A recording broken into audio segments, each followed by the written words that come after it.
Hi YTPC, the piping artist Steph here. I'm actually doing a video for a BookTuber VR. So I will be smoking my baby Wellington and some Hearth and Home. But first, let's get to this.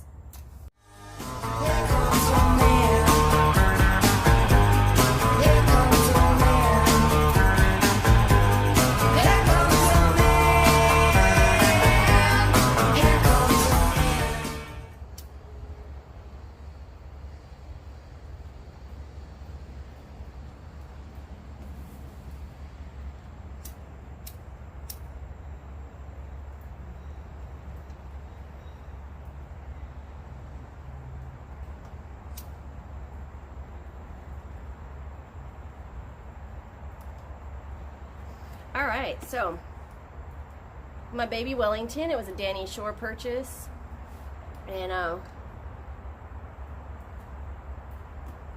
speaking of Danny Shore, hello Danny Shore, thank you for tuning in. I've got a whole lot of questions that a YouTuber, Strip Cover Lit, actually tagged me in a video. So I'm gonna sit here and smoke a little bit of my baby Wellington with my anniversary flake, my Hearth and Home. This was a gift to Skip and I from Mel Harris, Garbage Man Piper. But I have 50 questions in here from Adrian of Strip Cover Lit, and I started to jot down some answers, but I realized that's gonna take forever.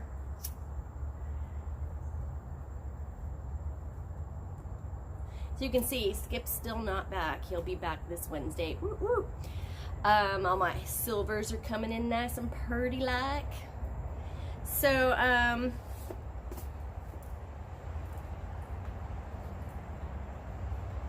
having a hard time keeping this lit. It has been really humid. We went from 73 degrees to 50 degrees to 20 degrees. Actually, it was like more like 26, but it felt like 20. We even had some sleet. That was Friday.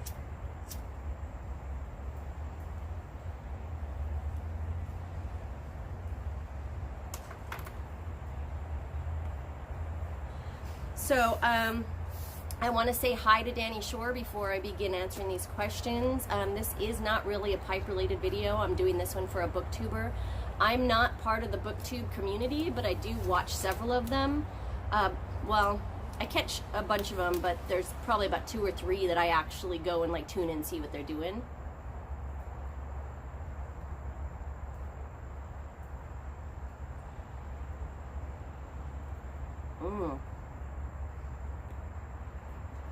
That's so good. All right, so there are 50-ish questions from this BookTuber. So I'm gonna get right into it. What book am I reading now? I'm reading Hollow City, the second book in the series from Ransom Riggs, which is a teen, I guess, series of books. The Mrs. Penegrin's Home for Peculiar Children. And the only reason I wanted to read those is because it came out as a movie a while back, and I'd never read the books. And just like Sense and Sensibility and several other movies that have come out, I can't go watch them if I know they're a book first. So I have to read the book first before I can watch the movie. And there have been several that I couldn't get through the books, so I couldn't actually go watch the movie. But I want to read the entire series. I got them all for Christmas. But I was already reading The End by Michael Hope.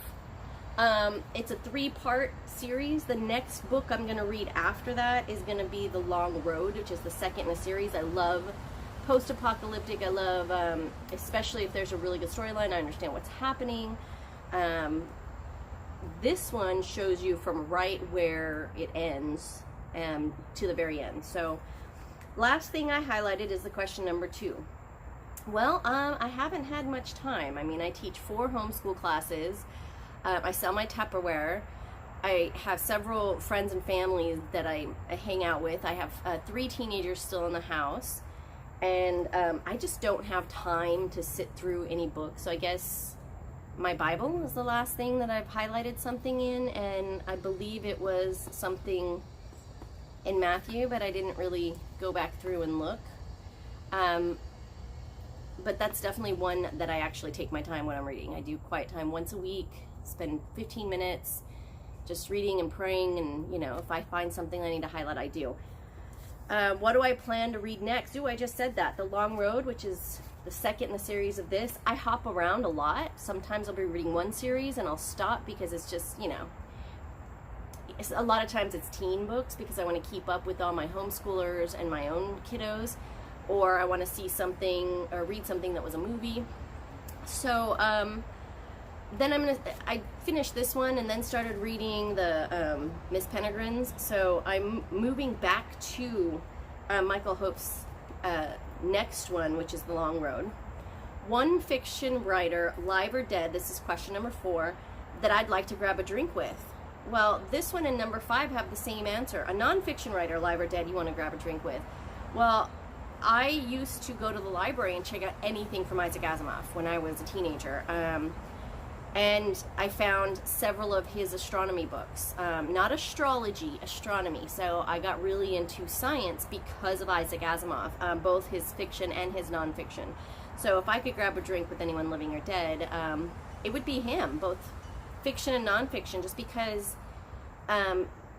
he blew my mind. He had so many amazing books.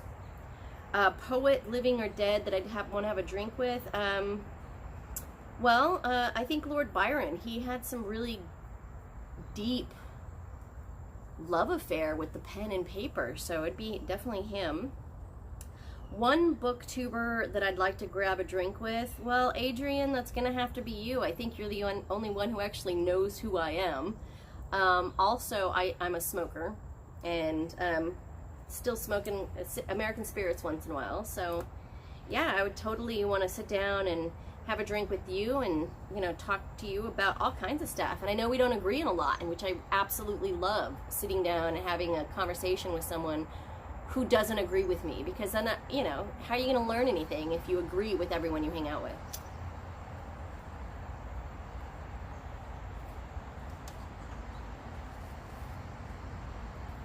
All right, the next several are like this or that, like who would you rather, or which do you like better?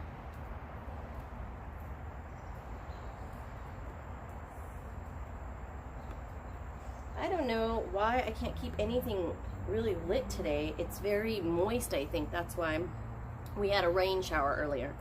So, all right, let's get with it. 8, Emily Dickinson or Edgar Allan Poe? I'm going to have to disagree with you on this one, Adrian, because I like Poe. I'm very into darkness, and he inspires me to paint. So when I do my paintings, a lot of times they'll have some kind of really dark twist to them, because I like Edgar Allan Poe.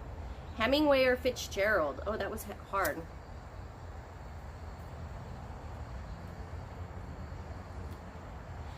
Probably Hemingway. 10, Jane Austen or Charles Dickens? Jane Austen. 11, although I don't know, I don't like either of them really. It's hard for me to read some of the Old English stuff. I don't know, maybe it's just me because I like to get through a book really quick, and if I have to take so much time understanding it. But Harris or Hitchens? Hitchens? King or, I can't even read my handwriting. I'm assuming that's Crichton. Well, I'm going to say King. I don't like Stephen King as far as his stories go. They scare me. But he's a phenomenal writer, so King. Ellis, or I don't even know how to say it. Palahniuk. He's the one, I mean, I saw what your take was on them, and I looked them up. I've really never gotten into either of them. I didn't realize that Fight Club was a book before a movie, and I saw the movie back in, you know, when it first came out. So I'm going to have to look into theirs now. Thanks. Now I got to look them both up. Vonnegut or John Green? Vonnegut. Shakespeare, poems or plays? I like plays. I'm not a big poem person, except for, you know, if they're pretty dark, but Shakespeare plays I think I like. Fort or Gentry? Oh, can I say both? Can I just say both and move on? 17, McCarthy or J.K. Rowling?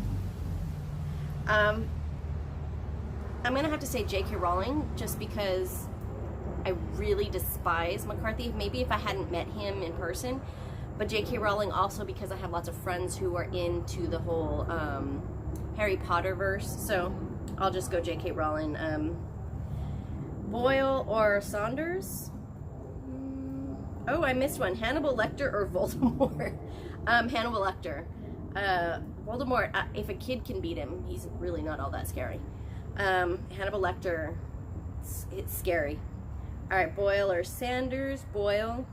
Good writing or good story? I'd have to say both on this one also, because if it's a good story but it's horribly written, I'm not going to be able to get to the meat of the story. I'm just not. It's not going to work for me. Okay, young adult or children's literature? I think because I have teenagers and I teach homeschool teen courses, science and art, but still, I'm going to have to say young adult. Irony or humor? Oh my gosh, sometimes I think irony is kind of humorous, so I'm gonna go irony. Sci-fi or horror? I'm gonna go sci-fi. I know I do like horror, but sci-fi is probably the one thing I've always been into, and I still reach out. I go straight to the sci-fi section in the library or a bookstore before I do anything else. Fantasy or nonfiction? Fantasy. What do I like to find? A new contemporary writer or a new favorite old-time great? Honestly, I like to read reviews on new stuff that I haven't read. Excuse me. So I've read some old-time greats, but I really like finding new favorites and contemporary writers. It always interests me to see what people are writing about these days. Sonnet or haiku? Wow. Okay. We're on 26, by the way. I'm gonna say sonnet, probably because I'm also very into American music and British music, and a lot of their music from when I was growing up was very much like a sonnet, not like a haiku. Library or bookstore? Oh gosh, to go hang out at the evening. It depends. We have a bookstore around here that has a little coffee shop in it, and I really dig that place. But a library is less likely people are going to come up and talk to me. So I would say a library if I'm with my kids, a bookstore if I want to go by myself, because I'll usually get some stuff and then go sit in the coffee shop area and read. Magazine or Wikipedia?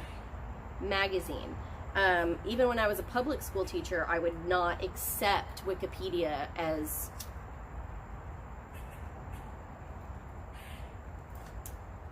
I don't know what is going on with this pipe. It is not staying lit. I left it out, but it's even humid in the house right now because we don't have the heat or the AC on. We've just been opening windows when it's cool and closing them opening it when it's cool and when it's cold, shutting them.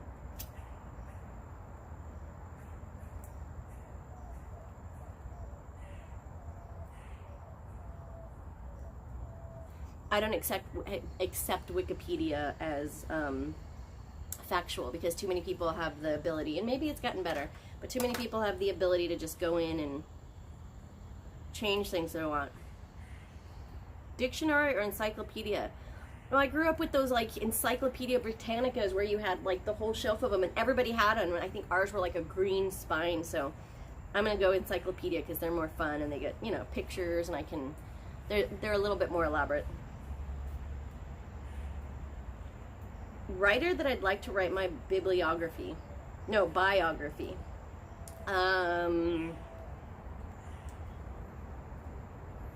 think I'd have to write my own, because I don't know if, first off, I don't think anybody would be that interested in it. Alright, I'm also drinking some American whiskey, but alright, I'm on 32. I do or do not highlight my books. I do when I have time. when I was younger, or my kids were younger, and I wasn't so busy all the time, between taking care of the house and the teenagers and my 2 jobs, or, you know, I do still substitute for the public school district, so only a couple days a week, if even that. So I'm always too busy to highlight my books. I agree that books do need to be read. They shouldn't just sit up. They shouldn't just sit up on your shelf. Do I write in my books? Oh, absolutely. There's times where I'll write something because it helps me as a writer myself. I haven't had anything published. I'm working on my first sci-fi book. I have a story of interviews that, it's just, that's never going to go anywhere. But my sci-fi book, I love getting details out of other people's books, or if it's too detailed, how would I change it? Or if it's something I really liked, I write down a little note on the side. I absolutely adore really getting into my books. For a while there, when my kids and I lived in a tiny home, right before Hurricane Harvey, I did get rid of a lot of my books, and so we donated some, we gave some away as gifts, and then we went and sold them to half-price books because we were trying to downscale, but that went out the wayside because, you know, Harvey hit and we lost pretty much everything. So my earliest memory of a library, I would have to say in El Paso. We would go to the library when I was really, really little on the northeast side of town. It was my grandmother and my grandfather, my dad's parents, who were Navajo and Spaniard, and they took us to the library on that side of town, on the northeast side of El Paso. So I just remember there being lots of puzzles and lots of little seats and bean bags, and I always thought that was so cool. Even today, I want a beanbag pillow room. Once all the kids are moved out. I don't know, I must have been 4 or 5 the first time I went to an actual library, not at school. All right, well, last time I went to the library, well, I think we went last Monday, a week ago today, because my daughter wanted to check out some manga, because she's really into her anime and manga. She gets mad at me when I don't call it right, manga, whatever. So we went last Monday. I think we probably should have gone today to return books, but last time, 36 stolen or accidentally stolen from a library. Oh, my kids do that on a regular basis. I think from when they were going to public schools, a lot of times they would forget to return a book when I'd withdraw them or at the end of the school year, so we ended up having to pay for them. But it's mostly my kids stealing. I don't think I've ever, I think one time I had a video for too long and I went back and they had re-rented it out to me. So how many books do I own? Okay, this is a sad one because I'd probably say right now my own personal books maybe about 30 to 40, but that's because in 2017 we lost everything during Hurricane Harvey. So we lost quite a few books that I had kept after we moved in. And I probably had about 50 left. And from that point to now, I've gained some back, some duplicates of what I used to have. But it was very sad because some of them were first editions, and I had a couple of autographed books. So that was rough. I also lost my BW Beetle, so it got completely full of nasty water. It wasn't even worth taking it apart. All right, reasonable number for a personal library. Are you kidding me? There's no reasonable number. If you have your own personal library, you have a room with shelves and you can keep the books nice and neat, I say have a gazillion, have 3,000, have 7,000, have 2,500 books. If you have the space for them, I don't think there is a number that you can have for a personal library that's too many, unless you're not willing to let anybody read them. If you have like seats in there and people can come in and borrow books and read them and chill in your house, then have as many books as you want. The classics with zombies, vampires, sea monsters, etc. Like the whole, I think you said Sense and Sensibility and Vampires or Sea Monsters. what do I feel about that going on now? Like Abraham Lincoln and the zombies, and Abraham Lincoln and vampires. I actually think it's cool. I'm not big into horror books, but I think they're really cool. I've read a couple of them, and they're actually kind of cool. Throw in a little history with a little bit of some everyday monsters that have been around forever.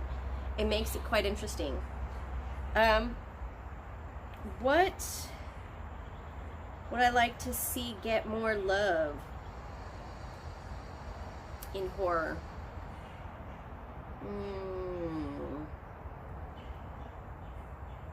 I don't know. I don't know if I don't know if I wrote this correctly or what, because you guys can see my chicken scratch. It's pretty messy. Let me get back to 40. 41, something that you think gets underutilized in sci-fi. There is so much sci-fi out there. Time travel. Sherry S. Tepper did one that was both time travel and fantasy. There was Pixies and the dark one and the bright one, which, you know, I think was kind of a contrast, God and Satan, and time travel and magic. So it was all mixed in there. So I think all of that is, I mean, it's used really well. Time travel is used. Space travel is used. Post-apocalyptic stuff, dystopian societies, those are all getting used real well. Flash fiction as a form of and format of literature, or is it just a short? I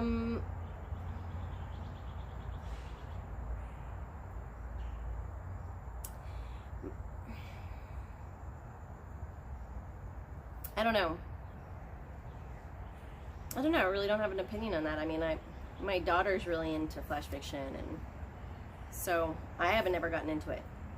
If you could own one book from all of my history, what would it be? I don't know if I could do just one. Is there one that I could read over and over and over again? I've read Beauty like 5 times by Sherry S. Tepper. Prodigal, was it Prodigal? Poisonwood Bible. I've read that twice. That's Barbara King's Oliver. I do have some female authors that I like. I don't know. I'm gonna have to think about that one. Maybe I'll do a video just on one book that I would be able to use over and over again. Audiobooks, are they 44? Are they the same as reading? Absolutely not. It's awesome if you're going on a long road trip and you only have children who don't have licenses. If you want to get a couple of books in, it's not ones that I would read I don't use audiobooks often from authors that I enjoy reading, that I can really get into. But I'll check out a few new things, new books, new authors if I'm on a road trip. So, but they're definitely not the same as reading. Most literary songwriter of my lifetime. Most literary songwriter of my lifetime. Who wrote all of Queen's songs, man? Because their songs were pretty intense. Meatloaf had some interesting songs. John Denver had some good songs. Metallica, their One was a pretty good song. I don't know. I don't know, because of my time, we had some phenomenal 70s and 80s singer-songwriters that wrote stories that were just phenomenal, that could just catch you, you know? So maybe Rush? I don't know who was the songwriter for Rush. I'm gonna have to look into that. What writer embarrassed you the most because you haven't read them?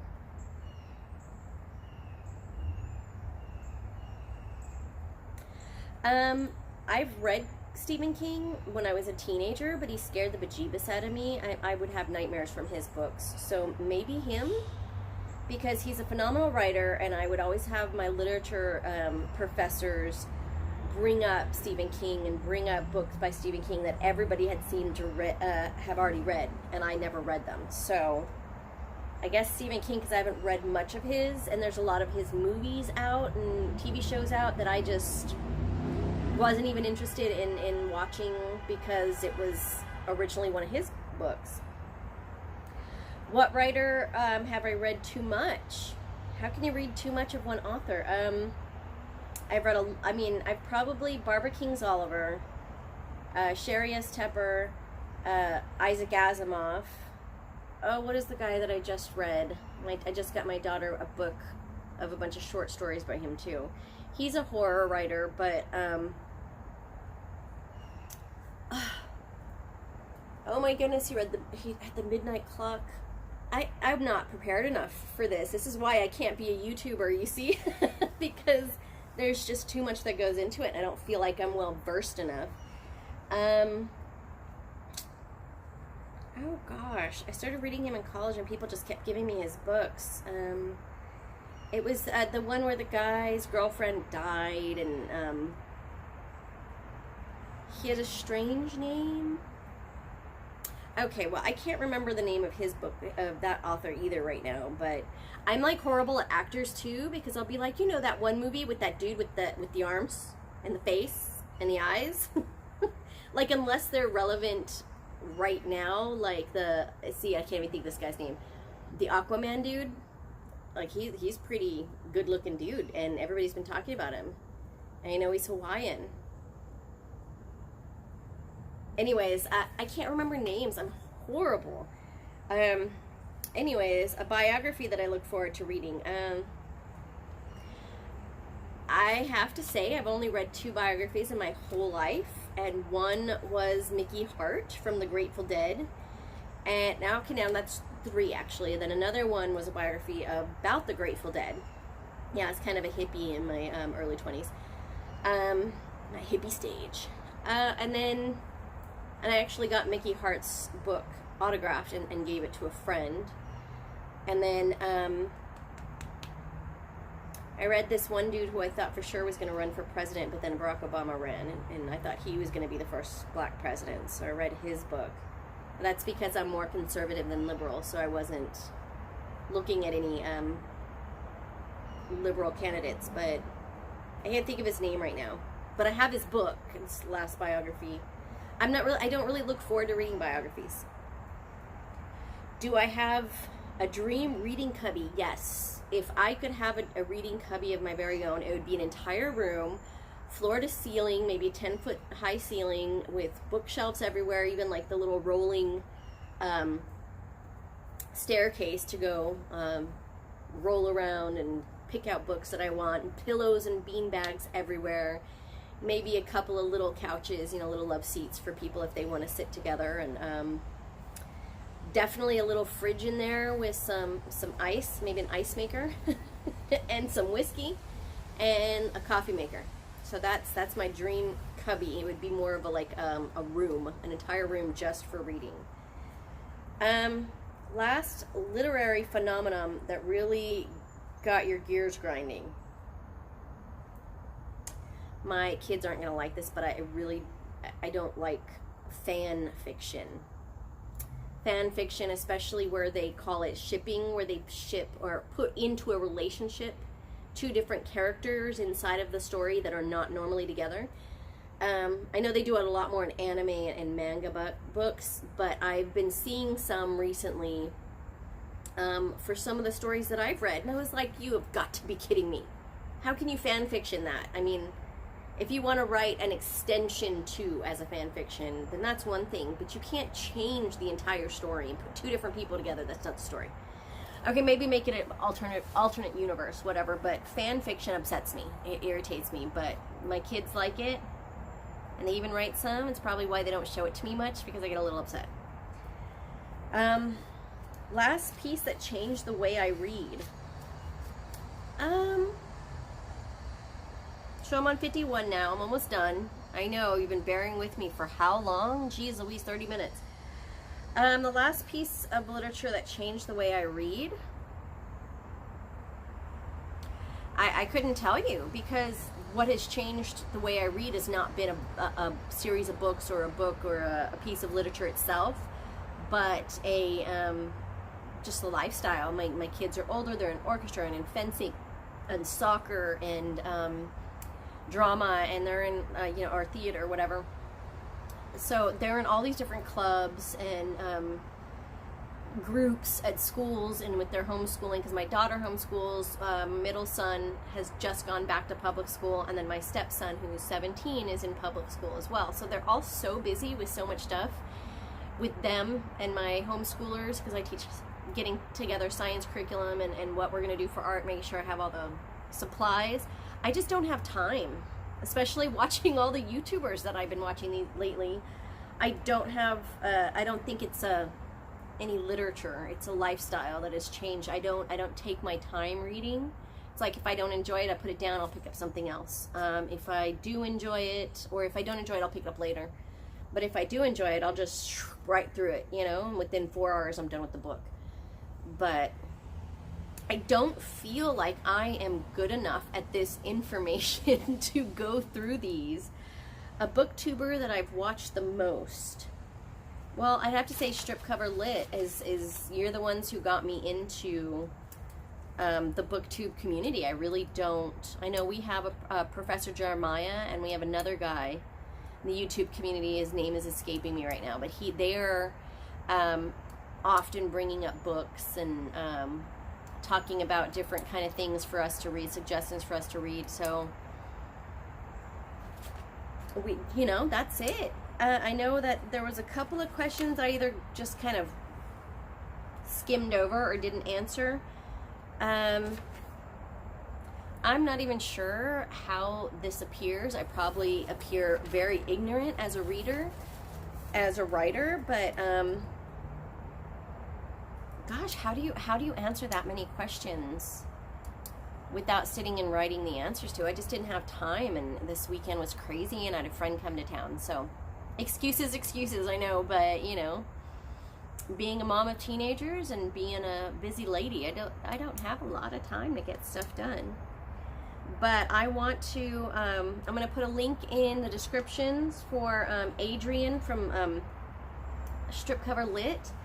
And again, hi Danny Shore, and hi everybody in the YTPC. If you guys have watched all the way through, I don't know if my answers are satisfactory to you or not, but I appreciate you tagging me, and you guys have a wonderful Monday. It's starting to get dark. I think it's going to rain on me, so I better just close this up. You guys have a good one. Thanks for tuning in, and hugs.